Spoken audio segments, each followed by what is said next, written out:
Park Woo pushed through the heavy metal doors of the Crimson Nebula bar. The smell hit him first, a mix of alien drinks, smoke, and something that reminded him of burnt rubber. He had been flying cargo ships for 3 years now, but he still wasn't used to how different alien places smelled. The bar was darker than most human places. Woo's eyes took a moment to adjust. Strange music played from speakers he couldn't see. It sounded like metal scraping against glass, but somehow it had a rhythm to it. Around him, dozens of different alien species sat at tables, drank from odd-shaped cups, and spoke in languages that hurt his ears. Woo was tired. Really tired. He had just finished a 2-week cargo run from the Outer Rim to Nexus Station. His small ship was now being refueled and restocked. All he wanted was a quiet drink and some food that wouldn't try to crawl off his plate. He found an empty table in the corner and sat down. The chair was too big for him, made for some alien species with longer legs. Most things in the galaxy were too big for humans. Humans were new to space travel, only about 50 years since first contact. Most aliens still saw them as the small, weak newcomers. A server approached his table. It looked like a walking tree with too many arms. "What drink?" it asked in broken galactic standard. "Something that won't kill me," Woo said. He had learned to be careful about alien drinks. Some could melt human teeth. The server brought him a blue liquid in a glass that glowed softly. Woo sipped it carefully. It tasted like sweet water with a tiny electric shock. Not bad. As he drank, Woo watched the other customers. Most ignored him completely. A few stared at him like he was some kind of strange animal. He was used to both reactions. Humans were still curiosities in most parts of the galaxy. That's when he noticed the trouble starting. At a table across the room, 6 large aliens surrounded a much smaller figure. As Woo looked closer, he realized the small figure was human. A young woman with short black hair and scared eyes. Her clothes were torn and she had a cut on her cheek. The aliens around her were big. Really big. Woo recognized some of the species from his military training back on Earth. Before he started hauling cargo, he had spent 5 years in the Earth Defense Force. They had taught him about different alien races, their strengths, their weaknesses, and how to fight them if needed. The biggest alien was a Krellian. It looked like a huge gorilla made of gray stone, with 4 massive arms and small red eyes. Krellians were known for their strength. They could punch through steel walls. Next to it stood a Salathi, a snake-like creature that was taller than Woo even while coiled up. Its scales were green and black, and Woo could see the poison fangs when it spoke. Salathi were fast, very fast, and their poison could kill most species in minutes. The third alien was a Nexari, but this one had been changed with machines. Half of its face was metal, and Woo could see weapons built into its arms. Cybernetic Nexari were dangerous fighters, combining alien strength with human-made technology. The fourth was harder to identify. It looked like it was made of purple crystal, but it moved like it was alive. Woo thought it might be a Zathari. He remembered reading that they could control gravity somehow. The fifth alien was clearly a predator. It walked on 4 legs like a big cat, but it had hands instead of front paws. Its claws were as long as Woo's fingers, and its yellow eyes never stopped moving. Definitely a Ulanti hunter. The last one was the strangest. It didn't have a solid body.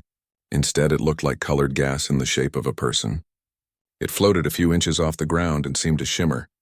Woo had never seen one in person, but he thought it might be an ethereal. The human woman was speaking, but Woo couldn't hear her words over the bar noise. He could see she was scared. The aliens were laughing at whatever she was saying. Woo took another sip of his drink and watched. He told himself it wasn't his business. He was just a cargo hauler now, not a soldier. He had left that life behind when he started working the trade routes. But then the Krellian reached out with one of its huge hands and grabbed the woman's arm. She cried out in pain. The other aliens laughed louder. Woo's hands tightened around his glass. In his mind, he could hear his old drill sergeant's voice. A soldier's duty doesn't end when he takes off the uniform. The woman tried to pull away, but the Krellian's grip was too strong. The other aliens moved closer, surrounding her completely. Other customers in the bar started to notice, but they all looked away quickly. Nobody wanted to get involved with 6 angry aliens. Woo stood up slowly. He left some coins on the table to pay for his drink.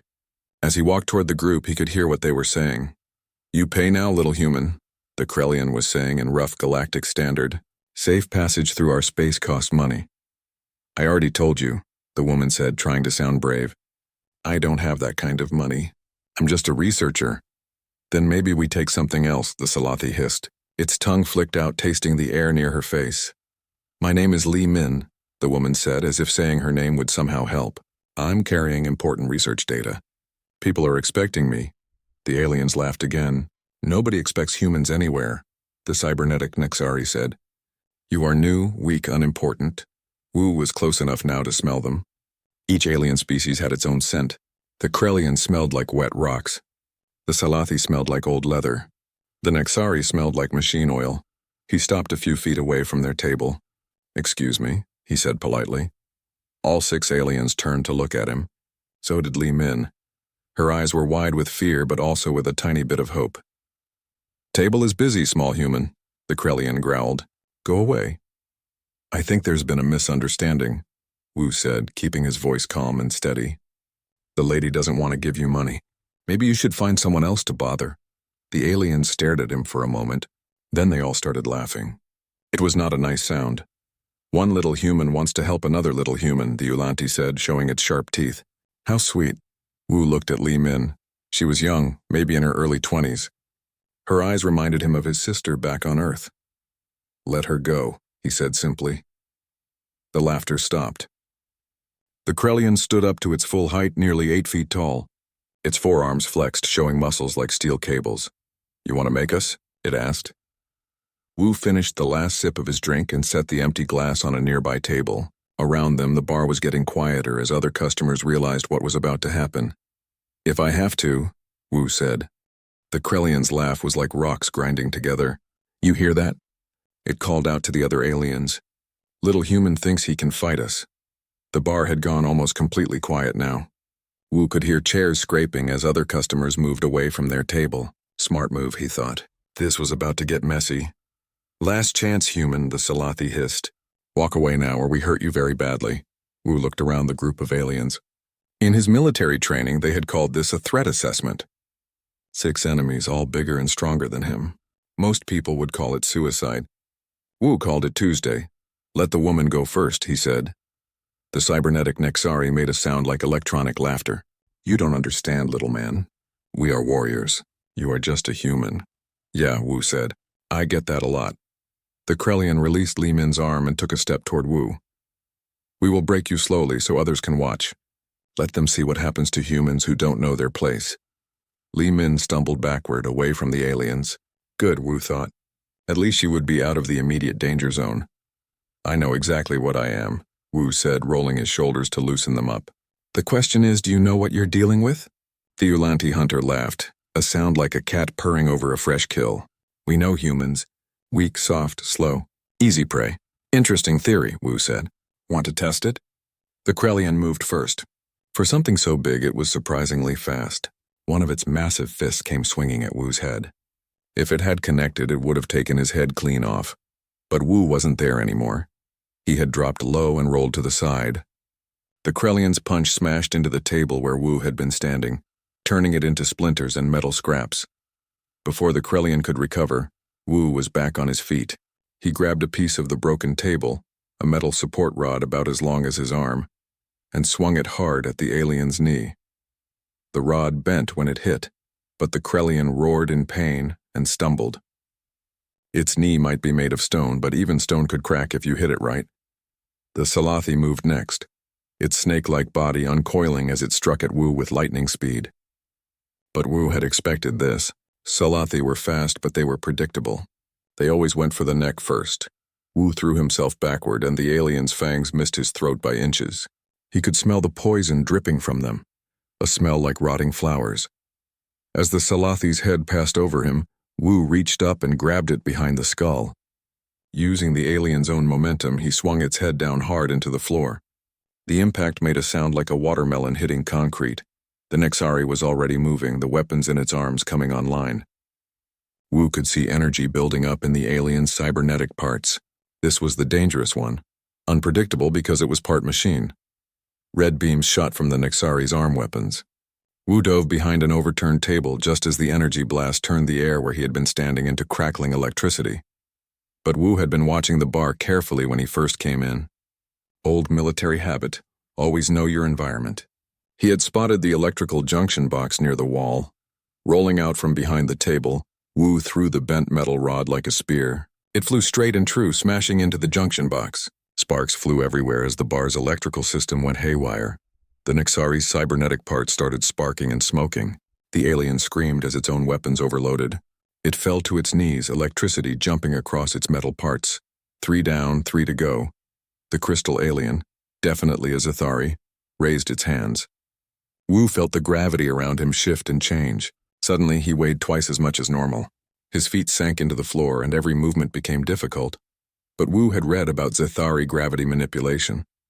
They needed to concentrate to maintain it, and concentration was hard when someone was throwing things at your head. Wu grabbed a bottle from a nearby table and hurled it at the Zathari. The alien had to dodge, breaking its concentration. The gravity effect disappeared. As soon as he could move normally again, Wu sprinted toward the Zathari.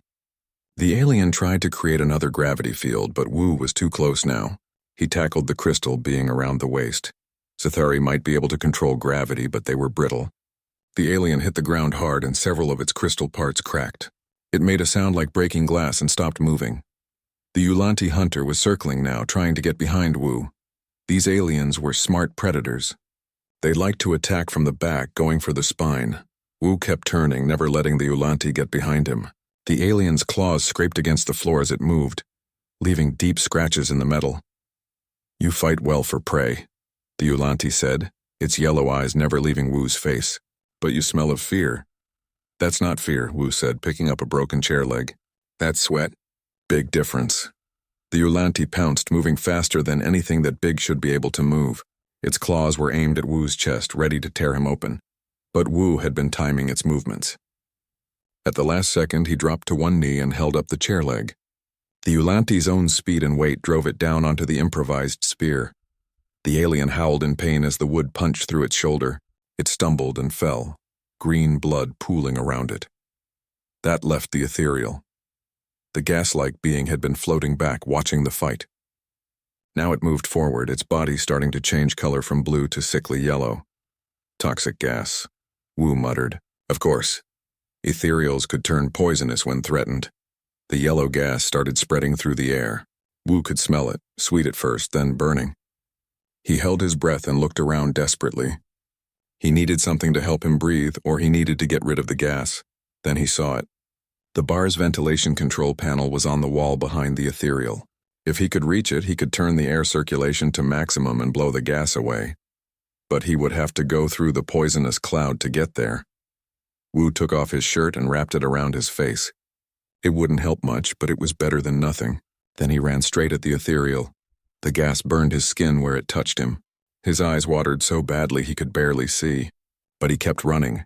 The ethereal tried to block him, its gaseous body becoming thicker. But Wu didn't try to fight it. Instead, he dove low and rolled under the alien, coming up near the wall. His lungs were burning now. He needed air badly. With shaking hands, he found the ventilation controls and turned them all the way up. The bar's fans roared to life. Within seconds, the toxic gas was being sucked out of the room. The ethereal made a sound like steam escaping and tried to reform itself, but the air currents were too strong. Wu gasped for breath as clean air filled his lungs again. Around him, the 6 aliens were down. Some were unconscious, others were groaning in pain, but none of them were fighting anymore. The bar was completely silent except for the humming of the fans. Then, from somewhere in the room came the sound of slow clapping. The clapping came from near the bar. Wu turned to see who was making the sound, still breathing hard from the fight. His chest burned from the ethereal's poison gas, and his hands were covered in cuts from the broken furniture. An alien stood behind the bar counter. It was tall and thin, with blue skin and 4 eyes arranged in a square pattern on its face. Wu recognized the species, a Bendari trader. They ran most of the businesses on Nexus Station. "Very impressive human," the Bendari said in perfect galactic standard. "I am Kim Tae, owner of this establishment.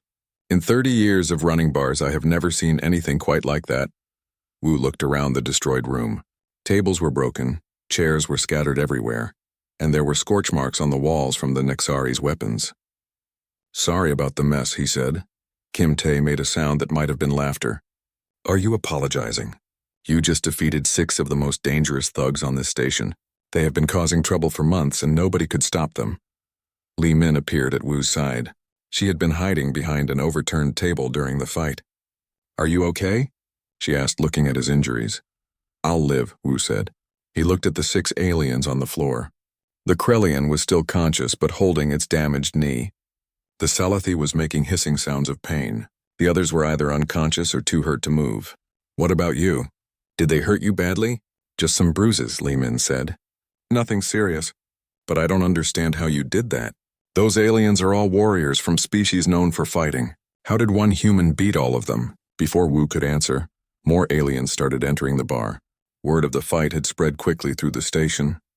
Soon dozens of different species were crowding in to see what had happened. Is it true? A small furry alien asked in an excited voice. Did a human really defeat a Krellian pack leader? I saw the whole thing, another alien said. The human moved like lightning. He used their own strength against them. Wu felt uncomfortable with all the attention. It wasn't that impressive, he said. I just got lucky. Kim Tae snorted. Lucky? You fought like someone with military training. Serious military training. I used to be a soldier, Wu admitted. Earth Defense Force, but that was a long time ago. Earth Defense Force? Li Min looked at him with new respect. I heard about them. They train soldiers to fight aliens, right? Something like that, Wu said. He didn't like talking about his military service.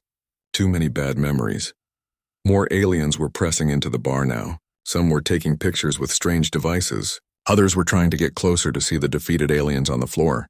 This is historic, one alien was saying to another. A human defeating 6 warriors at once. It changes everything. Changes what? Wu asked. A tall alien with gray skin and too many arms stepped forward. I am Captain Horrocks of the station security force, it said. We need to talk about what happened here. Wu tensed. He hadn't done anything illegal, but station security could cause problems for humans. Many alien species still didn't trust them. The human acted in self-defense, Kim Tae said quickly. Those 6 criminals were threatening customers in my bar. This man stopped them when no one else would. Captain Horrocks looked at the 6 defeated aliens, then at Wu. These are dangerous individuals, it said. Grix the Krellian has killed dozens of beings in fights. The Salathi Vorth is wanted for murder on 3 worlds. And you defeated them all? They weren't expecting much from a human, Wu said. That gave me an advantage. An advantage, yes, the captain agreed. But this victory required more than surprise. You fought with skill and intelligence. One of the aliens in the crowd called out, Show us how you did it, human. Fight someone else. No, Wu said firmly. I'm not here to entertain anyone. But the crowd was getting excited.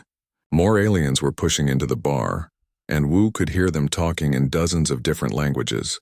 The words he could understand were not encouraging. The humans are stronger than we thought. If one human can do this, what can a group of them do? Maybe we should reconsider our treaties with Earth. Li Min moved closer to Wu. This is getting out of hand, she whispered. She was right. The crowd was growing larger and louder. Some aliens seemed afraid, others seemed angry, and a few looked like they wanted to challenge Wu to more fights. Captain Horrocks held up several of its arms for silence. Everyone back to your business, it commanded. This matter is under security review. Slowly, reluctantly, the crowd began to disperse. But Wu could see them looking back at him as they left. Word of this fight would spread throughout the station within hours. When most of the aliens had left, Captain Horrocks approached Wu again. We need to discuss the larger implications of what happened here, it said. What larger implications? Wu asked. You have just changed how the galaxy sees humans, the captain said. For 50 years, most species have viewed your people as weak and unimportant. Today you proved that assumption wrong. Li Min stepped forward. Captain, there's something else you should know. I'm not just any researcher. I work for the Human Colonial Development Project. I'm carrying data about new human settlements in the Outer Rim. Captain Horrocks's 4 eyes widened. And these 6 criminals were trying to steal that data? They wanted money, Li Min said. But yes, they also seemed interested in where I was going and what I was carrying. This was not a random bar fight, the captain realized. This was an attempted intelligence operation against human expansion. Wu felt a chill run down his spine. You're saying someone sent these 6 to stop her? It's possible, Captain Horrocks said. There are species in the galaxy that are not happy about human expansion. They see your people as a threat to the established order. Kim Tae, who had been listening quietly, spoke up. If that's true, then this fight means more than just one human defending another. It means humans can defend themselves against any threat. The implications were starting to sink in for Wu. He had just wanted to help someone in trouble, but his actions might have consequences far beyond this bar. What happens now? He asked. Now, Captain Horrocks said. The galaxy learns that humans are not as helpless as they thought, and that changes everything. The 6 defeated aliens were being loaded onto medical stretchers by security personnel. As they were carried out, other aliens in the bar watched silently. Wu could see fear and respect in their eyes. Li Min touched his arm. Thank you, she said quietly. You saved my life and probably saved my mission too. What kind of mission? Wu asked. I can't tell you all the details, she said, but the data I'm carrying will help establish 3 new human colonies. Thousands of families will have new homes because of what you did tonight. Wu looked around the destroyed bar, broken tables, scorched walls, and the lingering smell of alien blood and toxic gas. All this for some research data? Not just data, Li Min said. Hope. Hope that humans can survive and grow in a galaxy that doesn't always welcome us. Captain Horrocks was finishing its report on a handheld device. Mr. Park Wu, it said formally, you are free to go, but I suspect this will not be the last we hear about tonight's events. As the security team finished cleaning up, Kim Tae approached Wu one more time. Your drinks are free here for life, the bar owner said. And if you ever need work, I could use someone like you for security. Thanks, Wu said. But I think I'll stick to hauling cargo. Perhaps, Kim Tae said with a knowing smile. But I don't think the galaxy will let you stay quiet for much longer. 3 hours after the fight, Wu was in his small cargo ship trying to sleep. But sleep wouldn't come. Every time he closed his eyes, he saw the faces of the 6 aliens he had fought. More than that, he kept thinking about what Captain Horrocks had said about the larger implications. A soft chime from his ship's communication system interrupted his thoughts. Wu rolled out of his narrow bunk and walked to the cockpit. The message indicator was blinking red. Priority communication.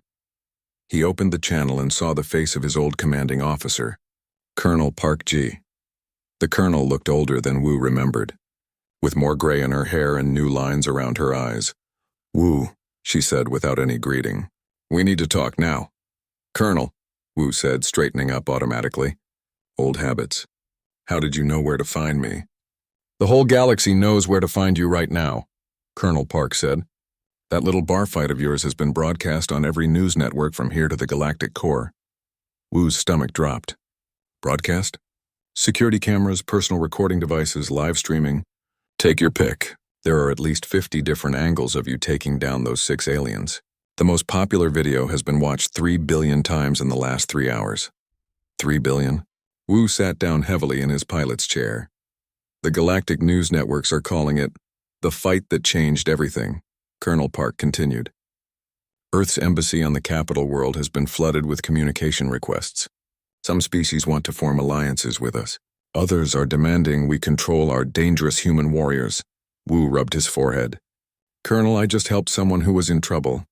I didn't mean for any of this to happen. I know, son, but intent doesn't matter now. What matters is that you've given every human in the galaxy a reputation they'll have to live up to, or live down. A new voice came over the communication channel.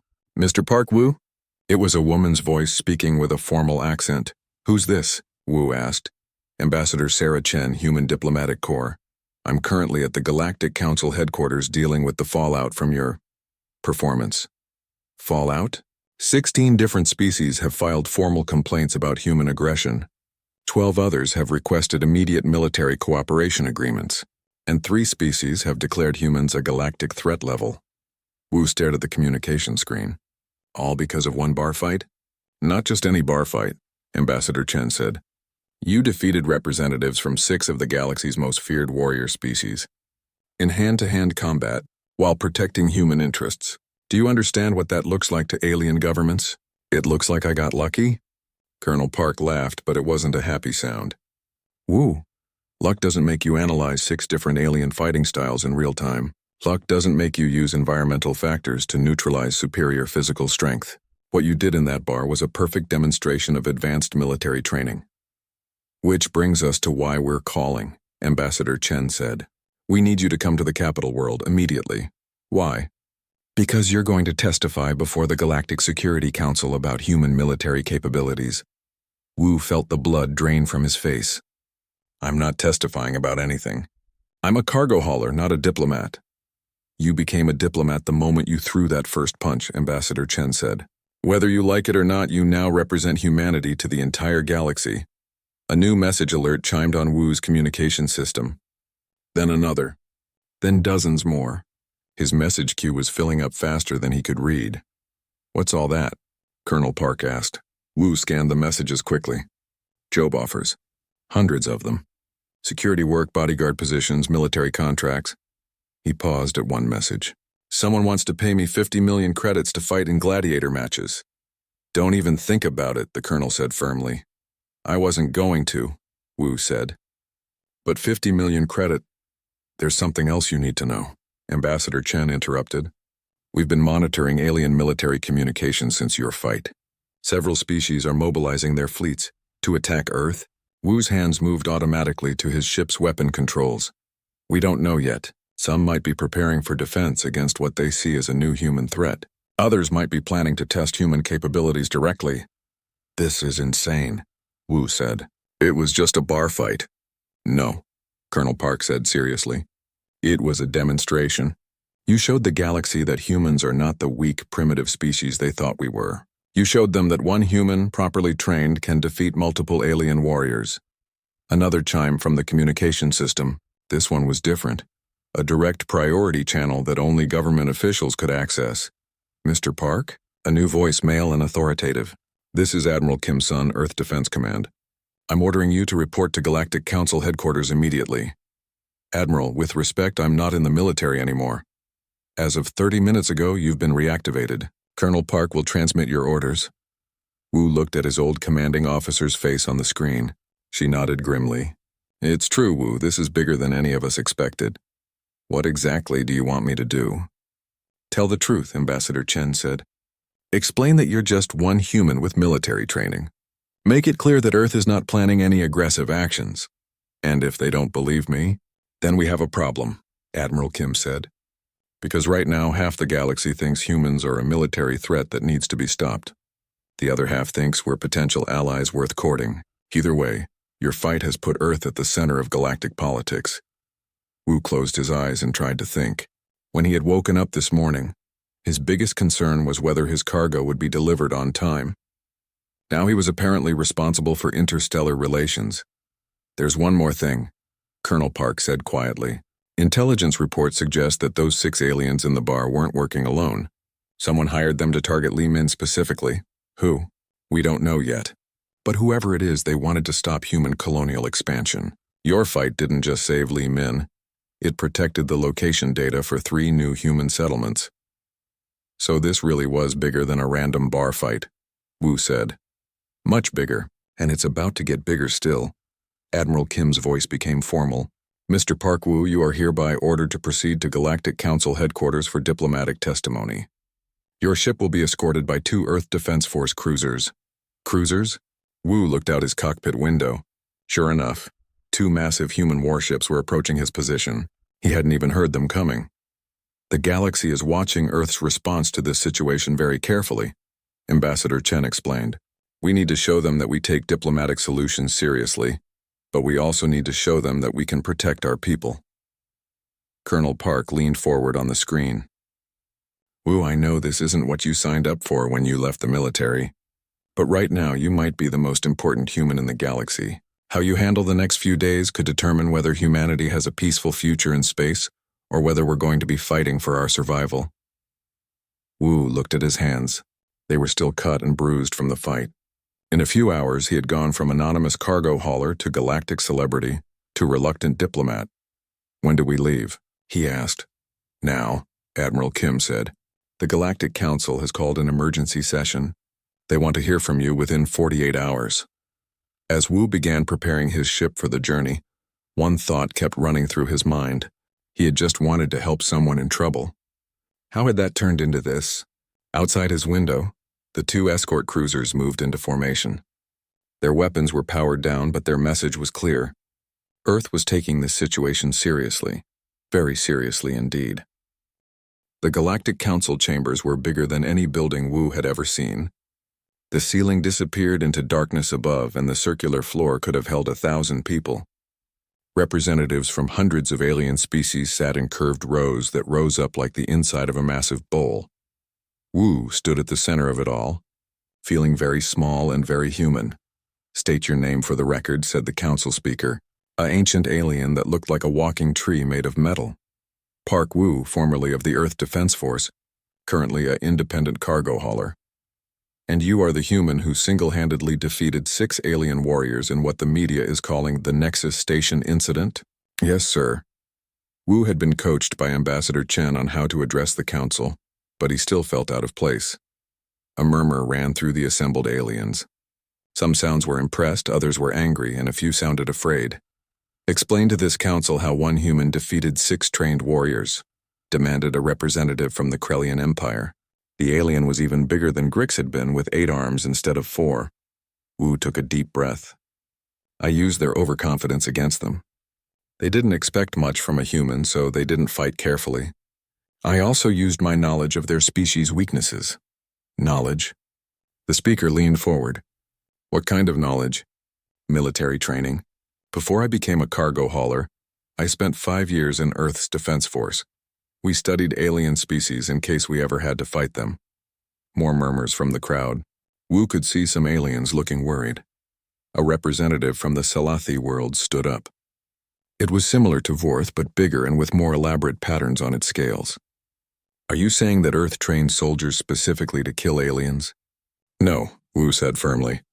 "We train soldiers to defend Earth if necessary. That's what any species would do." "But you proved that human soldiers can defeat superior alien warriors," the Salathi continued. "What are we to make of this threat?" Ambassador Chen, who was sitting in the human delegation area, stood up. "If I may address the council, the actions of one human do not represent a threat from all humans. Don't they?" asked a crystalline alien from the Zethari delegation. This human used advanced military tactics. He showed detailed knowledge of multiple alien species. He demonstrated that humans are far more dangerous than we believed. Admiral Kim, who had arrived with the Earth delegation, requested permission to speak. Honored council members, Mr. Park's actions were defensive. He was protecting a civilian researcher from criminal attack. A researcher carrying classified information about human military expansion, accused a Nulanti representative. Colonial expansion, Admiral Kim corrected. Peaceful settlements, not military bases. The council speaker raised one of its metallic branches for silence. "We will hear directly from the researcher in question. Call Li Min." Li Min walked to the center of the chamber. She looked nervous but determined. Wu was surprised to see her. He hadn't known she would be testifying too. "Ms. Li," the speaker said, "explain the nature of your research." "I work for the Human Colonial Development Project," Li Min said clearly. "My job is to survey potential settlement sites for human families. The data I was carrying contained information about 3 worlds suitable for agricultural colonies." "And why did the 6 criminals want this information?" asked the speaker. Li Min looked uncomfortable. "According to Station Security's investigation, they were hired by a group that wants to prevent human expansion into the Outer Rim." "Which group?" demanded the Krellian representative. "We don't know yet," Admiral Kim said. "The investigation is ongoing." "How convenient," muttered the Salathi representative. The council speaker turned back to Wu. "Mr. Park, do you believe your species poses a threat to galactic peace?" Wu thought carefully before answering. "No, sir. Humans want to live peacefully with other species, but we will defend ourselves if attacked. And you are capable of such defense as you demonstrated?" "Some of us are, yes. Just like some members of every species are warriors."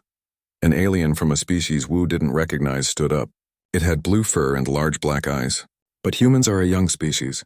You achieved space travel only 50 years ago. How did you develop such effective military training so quickly?" Wu smiled grimly. "Because Earth is a dangerous planet. We had to learn to survive against threats much worse than most aliens can imagine. Explain, the speaker commanded. Earth has predators that hunt in packs, natural disasters that can destroy entire cities, diseases that kill millions, and weather that can freeze or burn you to death. Humans didn't develop military skills to fight aliens. We developed them to survive our own world. The chamber fell silent. Many aliens had heard that Earth was dangerous, but few understood just how dangerous. Ambassador Chen stood up again. If I may add to Mr. Park's statement, Earth's harsh environment made humans adaptable and resilient. These traits help us survive, but they also make us good neighbors. We know how to cooperate when faced with threats. Or you know how to eliminate threats effectively, the Krellian representative growled. When necessary, Wu said, but we prefer cooperation. The speaker was quiet for a long moment. Then it addressed the entire council. We have heard testimony about one human's actions in defending another human from criminal attack. The question before us is, what does this mean for galactic security? A representative from a species that looked like walking flowers stood up. I move that we classify humans as a potential military threat and restrict their expansion. Seconded, called the Ulanti representative. But then another alien stood up, one from a species that looked like mobile rocks.